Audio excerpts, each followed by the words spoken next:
Let's learn how do we compute the number 352 divided by 2 using the long division method.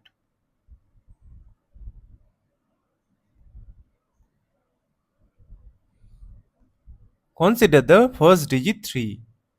We know that 2 times 1 is equal to 2.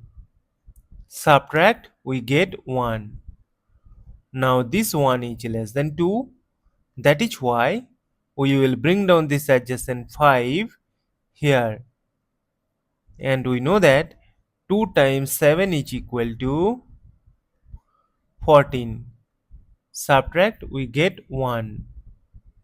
Again this 1 is less than 2. That is why we will bring down this adjacent 2 here. And we know that 2 times 6 is equal to 12. Subtract, we get 0.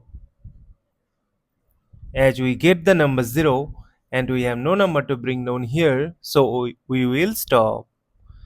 Therefore 352 divided by 2 is equal to this number 176, and this is our final answer.